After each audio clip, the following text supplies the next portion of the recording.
حضرت مولانا الیاس رحمۃ اللہ علیہ جو تبلیغی جماعت کے بانیوں میں سے تھے، ان کے دل میں بڑی فکر تھی کہ جب انگریز نے بر صغیر پر قبضہ کر لیا تو بہت دیہاتوں میں ارتداد پھیل گیا، مرتد ہونا شروع ہو گئے لوگ۔ یہ بہت فکر میں رہتے تھے کہ یہ مسلمانوں کو ہو کیا رہا ہے، کلمہ کلمے کا لفظ پڑھنا نہیں جانتے تھے، یعنی اتنی جہالت پھیل رہی تھی۔ مدارس ختم کر دیے تھے انگریز نے، سارے تباہ و برباد کر دیا تھا مدرسوں کو۔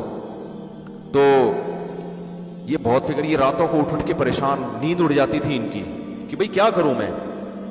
تو بہت کبھی ان کا خیال آتا کہ میں بھی مدرسہ بناؤں، تو پھر یہ سوچتے کہ مدرسے میں تو محدود لوگ آتے ہیں نا، محدود بچے ہوتے ہیں، محدود لوگ ہوتے ہیں، اتنی بڑی قوم جو اتنے لاکھوں لوگ ہیں ہندوستان کے، جس میں پاکستان اور بنگلہ دیش بھی تھا، ان کے ایمان کو کیسے بچایا جائے؟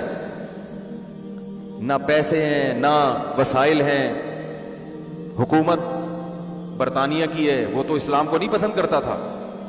تو اتنا درد تھا ان کے دل میں، ان کی سوانے میں لکھا ہے کہ راتوں کو نیندیں اڑ جایا کرتی تھی ان کے اہل خانہ بتاتے ہیں چہل قدمی کر رہے ہوتے تھے رات کو، پوچھتے کیا کہہ رہے ہیں یہ ہمارے یعنی مسلمانوں کا ہوگا کیا، یہ تو سب اسلام سے دور ہو جائیں گے، اس کو کیسے روکا جائے؟ تو اللہ نے ان کے ذہن میں یہ ترکیب ڈالی کہ بھائی کوئی الگ سے مدرسہ بنانے کی ضرورت نہیں ہے، کوئی انسٹیٹیوٹ بنانے کی، یہ روایتی طریقے ہیں جو صدیوں سے آ رہے ہیں، چلتے رہیں گے۔ عوام میں کوئی بہت بڑا کام کرنا چاہیے۔ اور ان کے ذہن میں یہ بات آئی کہ جس چیز پہ انسان کا جان، مال اور وقت لگتا ہے، انسان کے دل میں اسی کی قدر آتی ہے۔ صحابہ کرام کی جان بھی لگی، مال بھی لگا اور وقت بھی لگا، تو ان کا جان اور مال اور وقت لگاؤ۔ اور جہادی تحریکیں بھی ناکام ہو چکی تھیں، بہت سے علماء انگریز کے خلاف کھڑے ہوئے۔ یہ جتنے دیوبند کے علماء ہیں نا، ان میں کوئی ایک بھی ایسا نہیں ہے جس نے انگریز کے خلاف جہاد میں حصہ نہ لیا ہو۔ یہ انگریزوں، میں نے پرسوں ایک کتاب پڑھی، دی لاسٹ مغل، یہ انگلش میں کتاب ہے، ایک گورے کی، پوری کتاب نہیں، اس کا کچھ حصہ پڑھا، دی لاسٹ مغل، یہ کتاب آپ لوگ ضرور پڑھیں۔ اس انگریز نے مغلوں کی تاریخ پر ایسی شاندار اور اوتھینٹک کتاب لکھی ہے کہ ہڈو بچوں کر دیا اس نے، کیونکہ اس نے جب کوئی واقعات بیان کیے نا مغل حکومت کے خاتمے کے، تو اس واقعات میں اس نے اس زمانے کے اخباروں کے ٹکڑے بھی پیش کیے ہیں، ان کی تصویریں لے کے، یعنی کتنی ایک مستند کتاب لکھی نا اس نے اس کتاب میں ایک بات لکھی ہے، وہ میں نے اسکرین شاٹ بھی لیا ہوا ہے اس کا اپنے موبائل میں، کبھی موقع ملا تو آپ کو دکھاؤں گا انشاءاللہ، کہ انگریز جب بر صغیر میں آیا تو جو مسلمان حکمران تھے نا، جو مغل بادشاہوں کے جو شہزادے اور شعراء، یہ لوگ پوری رات مشاعرہ کرتے، اور جب فجر کی اذان ہوتی تو یہ سونے کے لیے جا رہے ہوتے تھے۔ رات بھر کیا چل رہا ہوتا تھا ان کا؟ یہ فیوچر کی پلاننگ ہو رہی تھی ان کی، رات بھر شعر و شاعری کے پروگرام چلتے، مرزا غالب بھی تشریف فرما ہوتے، اس میں ساری رات شاعری چلتی، اور حکمران صبح سونے کے لیے کہاں جا رہے ہوتے؟ پھر شہزادے اور یہ جتنے بڑے لوگ ہیں نا، یہ سب سونے کے لیے جا رہے ہوتے، اور انگریز صبح 4 بجے اذان سے پہلے اٹھ کے ایکسرسائز کر رہا ہوتا تھا۔ نہیں آ رہی بات؟ میرا خیال ہے۔ اب آپ مجھے بتاؤ، ایک قوم ساری رات شاعری سنتی ہو، یا پب جی کھیلتی ہو، یا ڈرامے دیکھتی ہو، اب ڈرامے آ گئے، پب جی آ گئے، اب شاعری ختم ہو گئی۔ شاعری میں تو پھر بھی فائدہ تھا، کم از کم اردو ادب میں تو مہارت ہوتی نا، پب جی میں تو وہ بھی فائدہ نہیں ہے، وہ بھی نہیں ہے۔ تو ایک قوم جو رات 4 5 6 بجے سو رہی ہو، اور دوسری قوم جو 4 بجے اٹھ کے ورزش کر رہی ہو، تو فیوچر کس کے ہاتھ میں آئے گا بتاؤ؟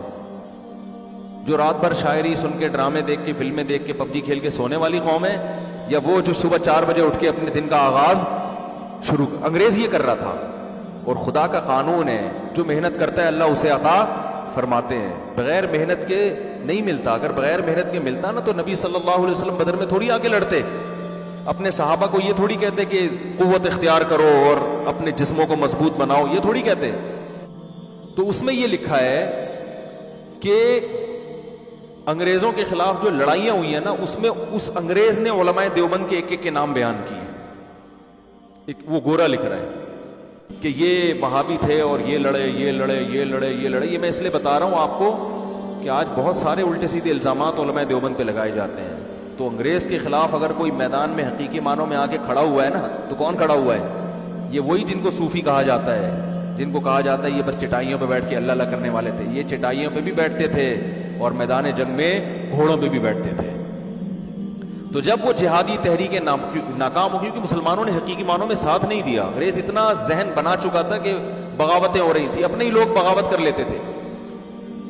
سید احمد شہید رحمۃ اللہ علیہ کی تحریک تھی، شاہ اسماعیل شہید رحمۃ اللہ علیہ شہید ہوئے، یہ سب اپنوں کی بغاوتوں سے ہوئے ہیں، مل جاتے تھے، پیسوں میں بک جاتے تھے مسلمان۔ تو اللہ کے فیصلے تو اجتماعی سطح پہ ہوتے ہیں نا، قوم صحیح ہوگی تو فیصلے ہوں گے، دو چار افراد کے صحیح ہونے سے تھوڑی ہوتا ہے۔ تو حضرت مولانا الیاس رحمۃ اللہ علیہ نے جب دیکھ لیا نا یہ سب کچھ کیا ہو گیا ہے ناکام، تو اب ایک حل تو یہ کہ مسلمانوں کو ایسے ہی چھوڑ دو، کہ ایسے ہی نہیں چھوڑا جا سکتا۔ اتنا درد تھا، اتنی فکر تھی، راتوں کو اٹھ کے نیند خراب ہو جاتی تھی، اور ہماری نیند خراب ہوتی ہے، کوئی پیسے نہیں واپس کر رہا، کوئی مسئلہ ہے وہاں، کوئی جو ہے نا، ان کی نیندیں خراب کیوں ہو رہی ہیں کہ بھائی یہ بر صغیر کے مسلمان تو سارے کافر ہو جائیں گے، یہ تو اسلام سے دور ہو جائیں گے۔ تو دینی مدارس کافی نہیں ہے اس فتنے کو کنٹرول کرنے کے لیے، وہ اپنا کردار تو ادا کر رہے ہیں مگر یہ کافی نہیں ہے۔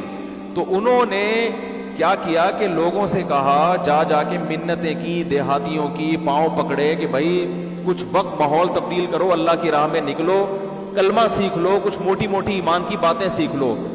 اور اس کا ایسی اللہ نے، چونکہ اخلاص بہت تھا، ایسی برکت دی ہے کہ توقعات سے زیادہ اللہ نے اس کام کو مقبول